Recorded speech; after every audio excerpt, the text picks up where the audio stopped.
course, is there to give us some power from the left side, of course. And coming in for the Philippines as well is the GM Morado is going to be there. Tots Carlos, I know, is the starter as well.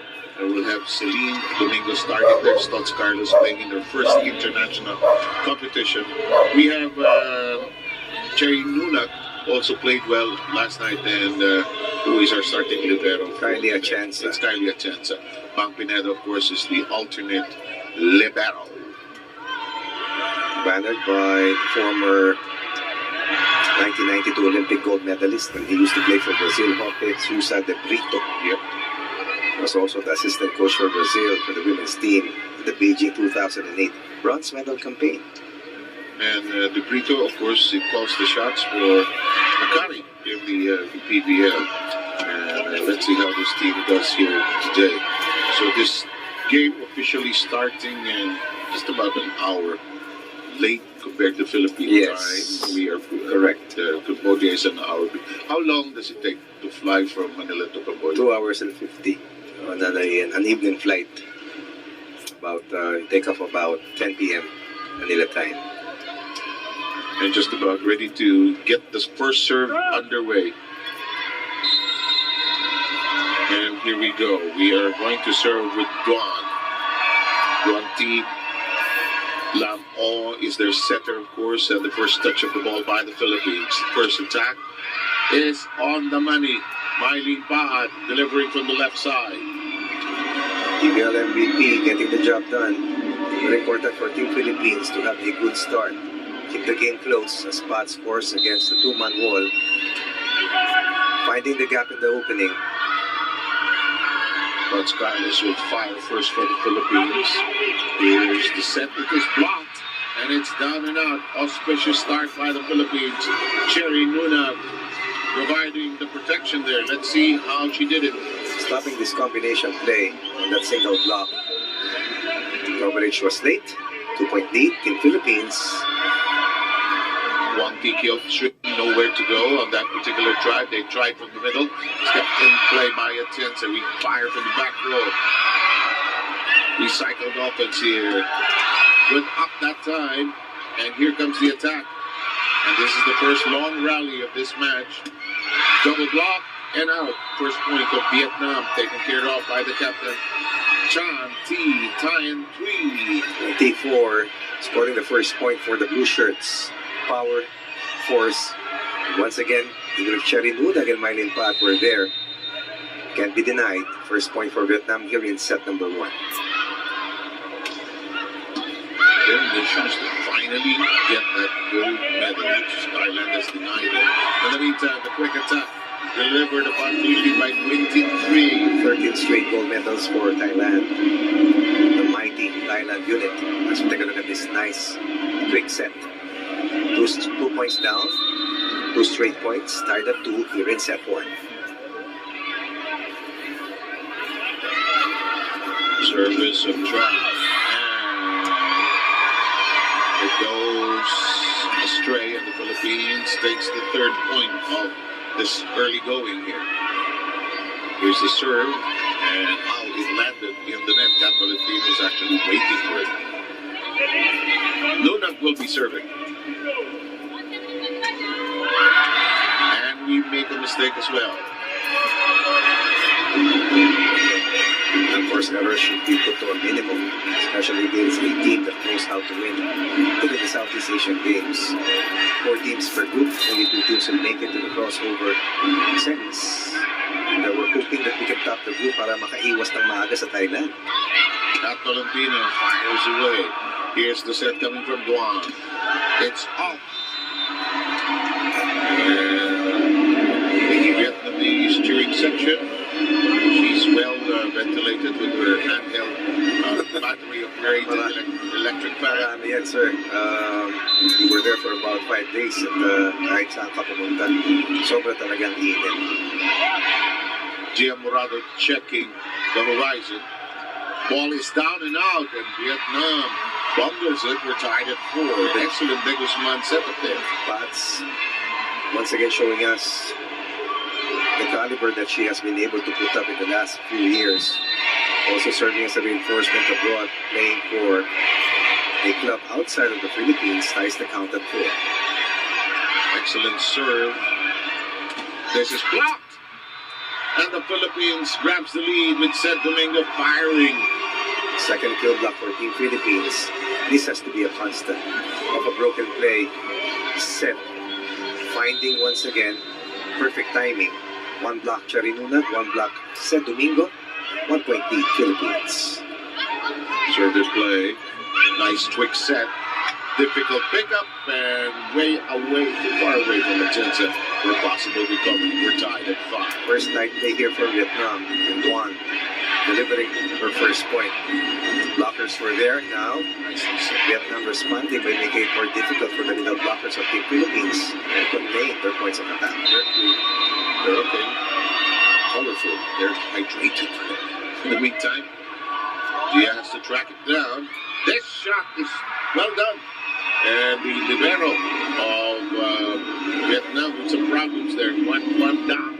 Let's take a look at this last sequence of the back row. Second time nila. Again, delaying a bit that contact. Mahirap talaga. Sanong scored. Yeah, it's a service ace. Yes. Biggest lead for the Philippines. And the cheering section is alive. Started with a 2-0 count. Valentino with the first service ace for Team Philippines. Good flat serve. Sumayaw ng konti sa Miscommunication dun sa reception para sa Vietnam. Here comes the attack. It is blocked, but it's out. On the block point once again, the second in the set for Team Vietnam. Earlier, makikita natin, kargado yung mga service ng Team Philippines. Very important. It was the first line of offense. Sir Domingo was there, but this time that contact on the ball was way too strong. Stops a 2-point run for Team Philippines. No problem for Champ to lead. Here comes the set. From the 10 set, Carlos fires away in the air by 1. The dig over. Potts keeps it in play. The quick into the back row. Vietnamese quick to bounce on it. The attack. It's way out. And the Philippines has a 2-point lead. First attack error here for Vietnam. Again, they were thinking of challenging it, running, but that's too early in the game. From the libero to T4. T4 overcooks. Philippines still ahead by 2 points, trying to build a 3-point lead. Here's Domingo with her serve. Nice quick set. Oh, good touch. And excellent identification of the open spot by Lee Thi Nguyen. Attempted pancake. Did not hold forth for the Philippines. Good drop for player number 22, Ziggy. Philippines by 1, 8-7. Serve belongs to Vietnam here in the opener. Philippines putting a lot of pressure on Vietnam's offense. Excellent net defense, and likewise, in terms of floor defense for the Philippine team. Carlos passes away. Here comes the set, the reverse. It's long. Second attack error of the set. Naunahan eh. At least 3 errors in the set so far for Team Vietnam. 2 attack errors, 1 service error. And that's Wang shooting it long. We noticed Ronnie even in your own competition, boy, perspiration with players, tak-tak-tak-tak talaga ang pawis dito. Dama mo yan hanggang bukas. Palakasan, matira matibay. Atienza keeps it in play, and the Philippines keeps it very much alive. Vietnam was hoping for a violation for a 4-touch scenario, but it wasn't called by the referee, and the ball point nonetheless stays with Vietnam. The middle blocker delivers this transition point. That's number 15, 23. They kept playing. You don't stop until you hear the whistle. Actually, 9-8, Philippines by 1.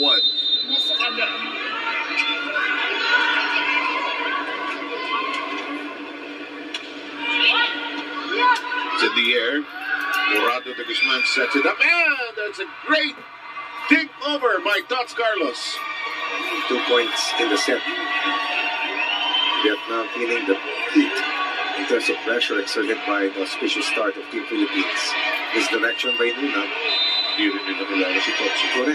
Opens up that one-on-one play by Carlos against the blocker. Overpass. Yeah, regalo. 11-8. Jerry Nuna, second point as well. These four players of Team Philippines accounting for this offensive outburst. Plus the errors coming from Vietnam. Uncharacteristic for Team Vietnam to start out slow, but this is the start that we needed against a very good team in Vietnam. Tots Carlos will be still serving. Loaded as usual. The attack kept in play by Atens and the reverse set. Tots Carlos from the 5. Close to the net. They try to push it to the back row. Here's the quick. Handled well by Nguyen. The touch. Yes. Unfortunately, and Nunat says, no, hindi ko magalaw. To be challenged. Wala. Hindi ang challenge. There's Sherry Meneses. Assistant coach Jerry Luz Makatangay was a time member of the national team also and had to help out the national team. There's the staff that goes over the challenge video.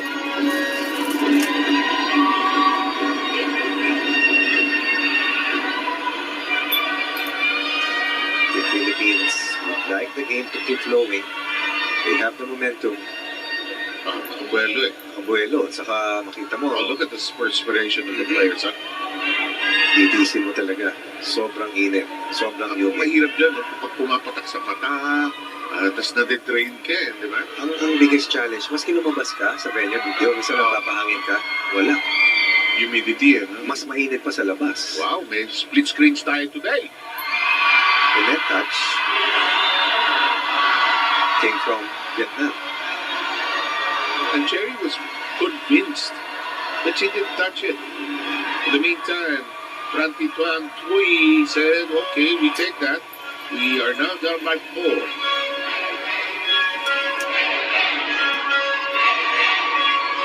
Guillermo Morado has been quietly orchestrating the offensive flow for Team Philippines.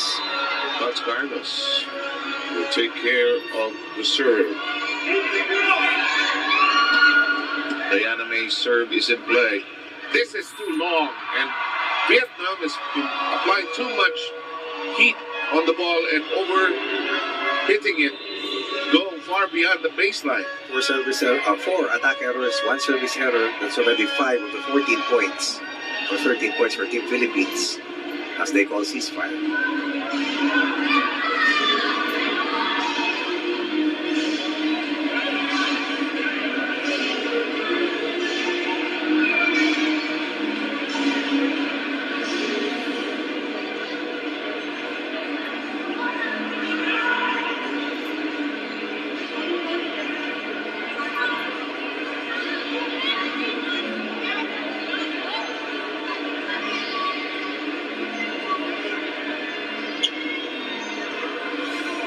Looks like the last play there was an issue, a challenge. But there's no block touch. Vietnamese trying to claim that there was. Alam mo, matapatid itong Vietnamese team. Average height is 1.76.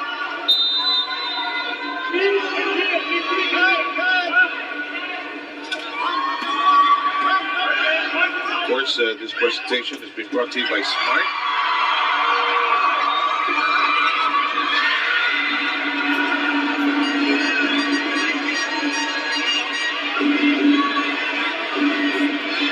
Vietnam refraining or disallowing the Philippines from increasing their 5-point lead. That was a push coming from Tots Carlos, which was an effective move earlier. I think there's no doubt that Smart has been with us throughout the Of course. the games, of course.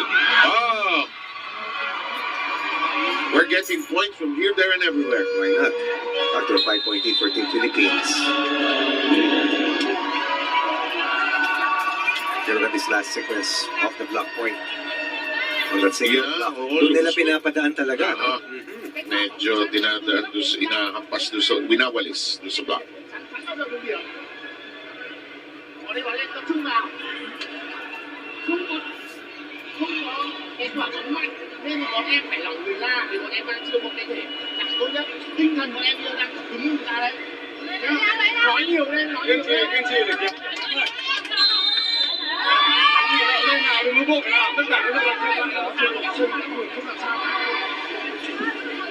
Bakit may konting nervyos ang Vietnam? Iba na ang demeanor nila. Iba. Kasi ulat na. Yes. Ito Philippines, which Ganda we talaga want. ng nilaro natin. Which is the way we want to start it. 14-9. I thought that defensively we were extremely solid, getting points, getting 2 kill blocks at least here in the first set alone. And then multiple attackers also able to beat the defense of Vietnam. Terry Nuna, that really happens after usually a timeout. Earlier, Tolentino scored the first service ace for Team Philippines. Terry Nuna scored off a kill block earlier. That's way long for Nunag. And that'll make it count 14-10. Some changes being made by Vietnam. They sent in number 8. Interesting. He is not in the official roster. But here is Pat. Yep, I got her. Pop. Designated server. Big play. Blocked. Blocking has been impeccable. Tolentino solid there. But the ground unprotected. So far, our defense has been 1 point against D4. And that's the reason why Vietnam's offense has not been flowing. And now they go to a different attacker. Astran delivers from the open. From high of 5, it is down to 3 for the Philippine team. Serving play. Valentin, Carlos, sorry. In the meantime, here comes Tan. It is outside, and Vietnam string together some points. 2 straight points for Vietnam after being down at 49. This time against the triple block. Tran once again scores. Tran 2 men.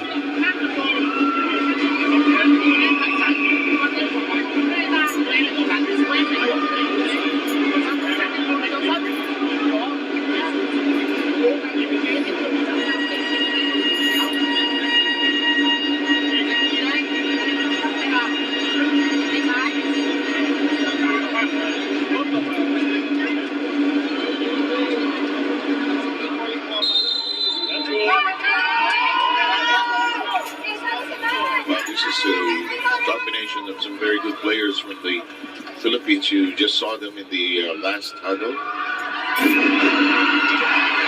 Even Jeff Kayuna is the good center for Signal. I mean, then let's refocus. And this is Fanti Wet Ang. Philippines still in the lead. This is off the block, and Mylene Pat has been unstoppable. 3 points for Pat here in the set. Excellent reception leading to this Gia Morado de Guzman location of Mylene Pat. Very quick hit coming from Pat. Basta na ni Gia yung reverse set niya. Wala na problema. Kaya ang bilis ng dating eh. Kept alive by the Philippines. Good save. Tolentino heaves it over. The set, the quick, but it's down on the ground. Team Red knocking that down. Once again, how hard it is for Vietnam to score against the defense of Team Philippines. Tolentino with the up, saving the play before this transition attack. Nails the 13th point for Vietnam. Philippines still stays ahead by 2 points.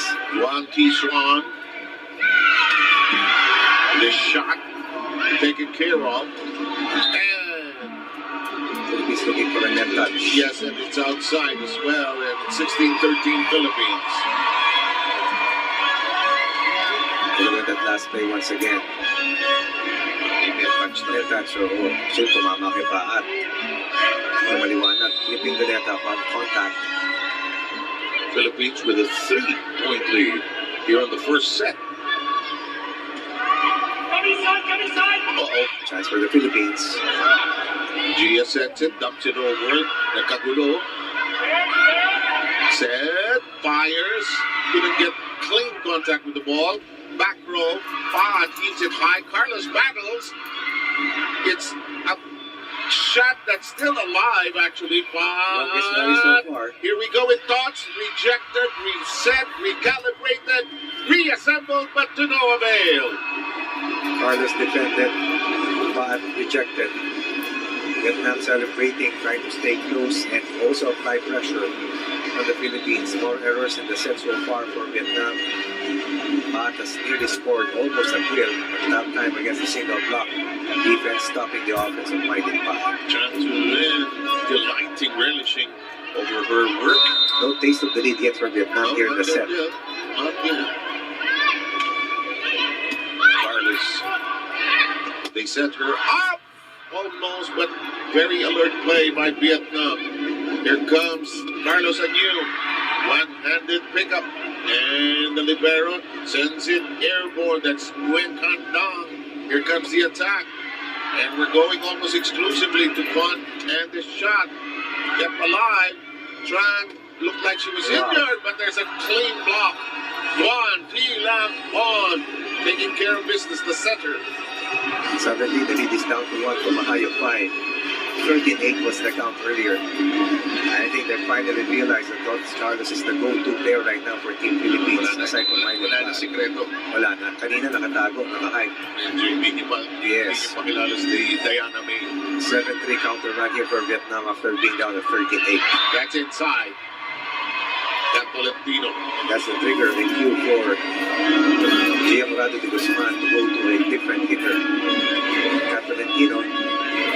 Maganda. Maganda na Lesa. This is brought to you by Smart.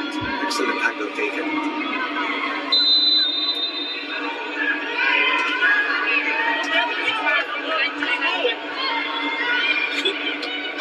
Wow, sa play. Yes! Second I service ace. thought it was going to be a miscue, but lahat ng akala, mali. 3 points. The 1-point lead. Domingo pushes the Philippines 3 points clear. Naku, Good team reception, oo, pero andun na siya. kabyos, oo. Yung kamay niya, lihis ng konti. We're serving down the line.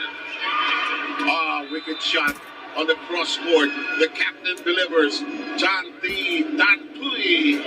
Best offensive weapon for Vietnam delivers their 4-point hot shot. Very hard to stop. Away from the double block. Down to 2. Tallest of the team. Laki nito. 1.93. In the meantime, ball was inside for the first time. Vietnam feeling the urgency at present, still not being able to tie the count up to this point of the set. Voice their alternate setter, Cherry Nunan. Press court connection.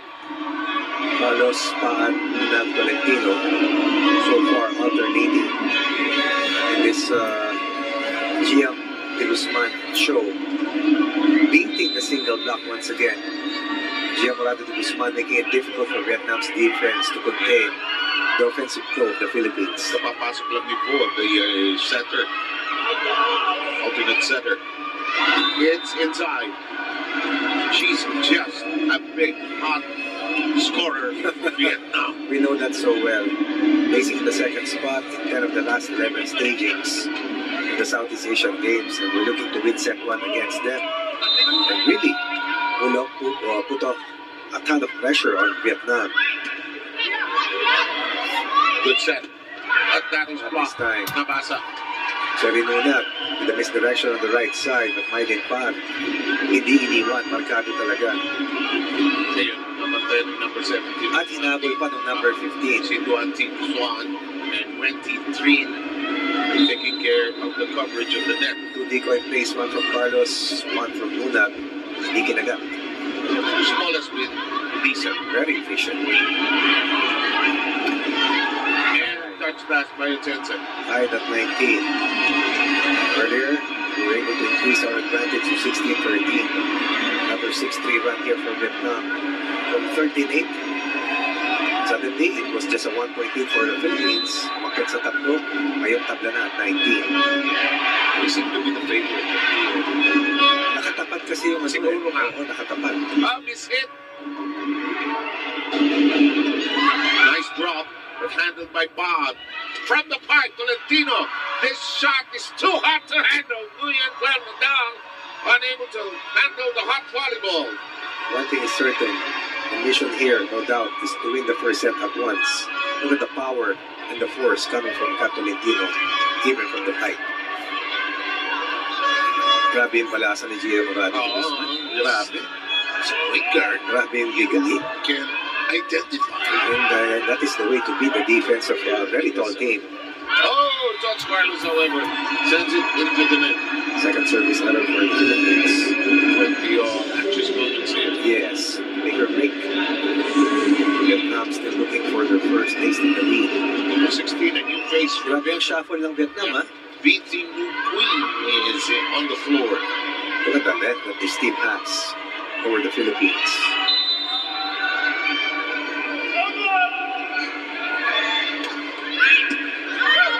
Chance has been steady.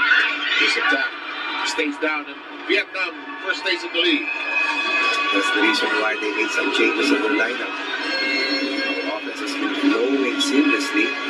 Again, Charinunan isolating Tolentino, but perfect timing from player number 17, Juan. And timeout taken.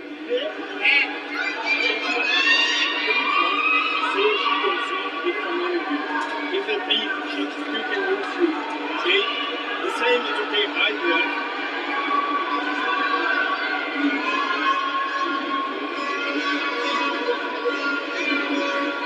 Let's go, side out. Receive respect. Let's go from there.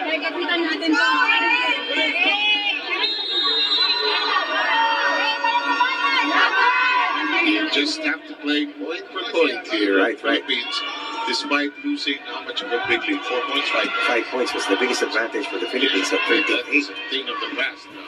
This woman continues to be their go-to person. Tran Thi Than Tui.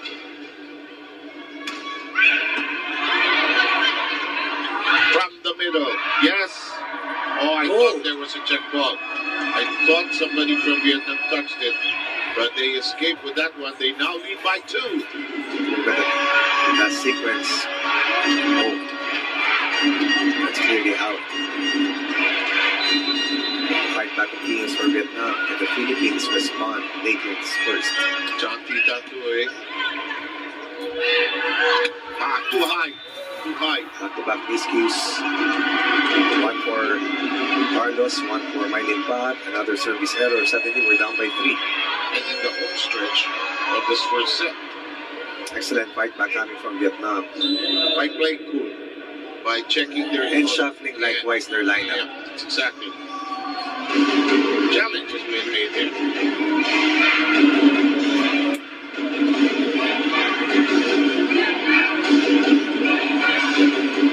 Things were doing so well for the Philippines earlier. There's a challenge, a block touch. Wow, that's way away. It's an opposite angled hit from the blocker. As D4 stays on the service line and will win the back row after the serve. Champion sees action.